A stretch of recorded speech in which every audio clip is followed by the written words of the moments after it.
How did a small group of merchants from a distant island transform themselves into rulers of one of the richest lands on Earth? This is the story of how the British Empire rose in India.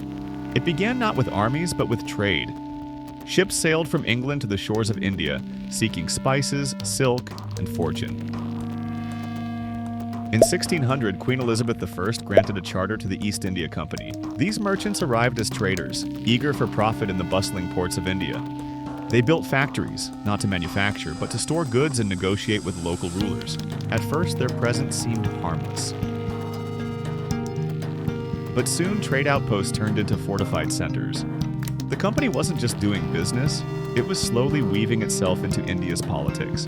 At first, the East India Company ruled not through open conquest, but through diplomacy and deals.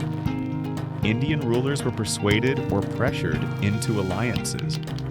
Some received gifts and promises, others feared losing power to rivals. Over time, treaties gave the British trading privileges, military bases, and control of revenues. Each agreement chipped away at Indian independence, while strengthening the company's grip. Behind the curtains of polite negotiation was a growing shadow of domination. You can pause to read this if you want more information.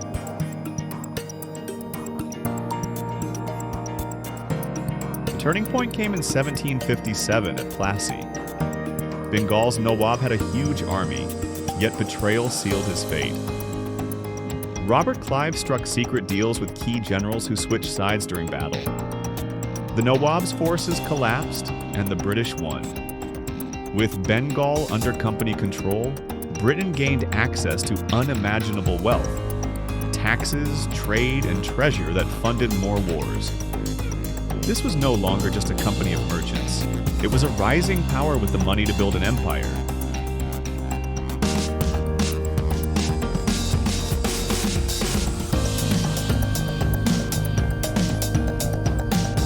With Bengal under its rule, the company gained control of unimaginable wealth. Taxes from farmers and artisans, especially Bengal's famous textile industry, poured into British coffers. This money funded new conquests, making the company more powerful than many European states.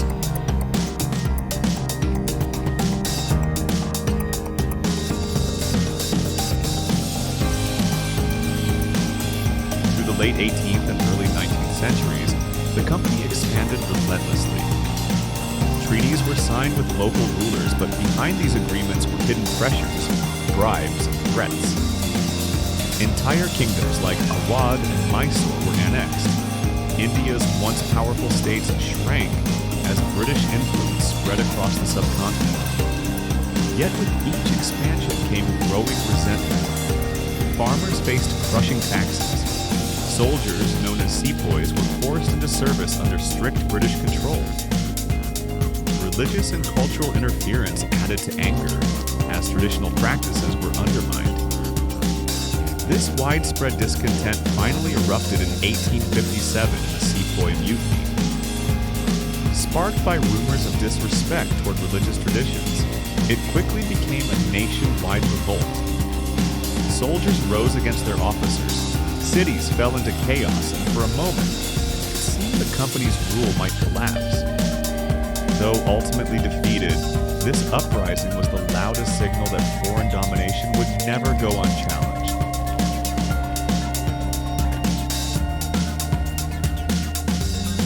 The Sepoy Rebellion of 1857 deeply shook the British Empire. Although the East India Company managed to regain control, the uprising revealed the fragility of private rule over such a vast and diverse land. The violence and destruction led Parliament in London to take decisive action. In 1858, the East India Company was formally dissolved as a governing power, and India was placed directly under the British Crown. Queen Victoria declared herself Empress of India, and what came to be known as the British Raj began. The Raj introduced a more organized colonial administration, run by officials sent from Britain, but it also meant that India's resources were even more directly exploited for imperial wealth. The company's fall marked the rise of the world's largest colonial empire.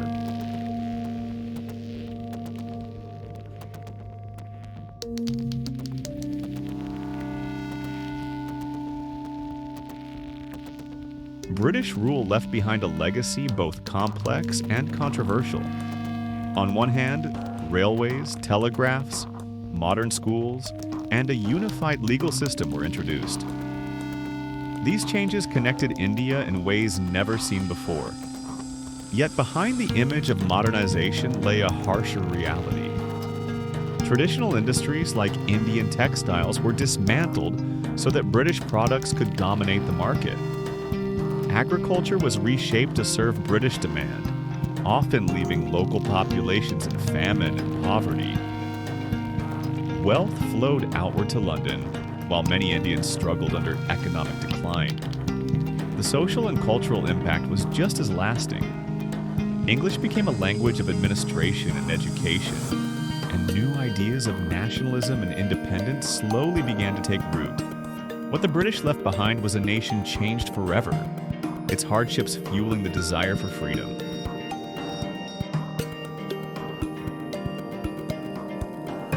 Thanks for watching this journey through history. If you enjoyed it, please like the video and subscribe for more videos and quizzes. Ready for something fun? Tap the video on screen to play a Guess the Logo quiz and see how many you can get right.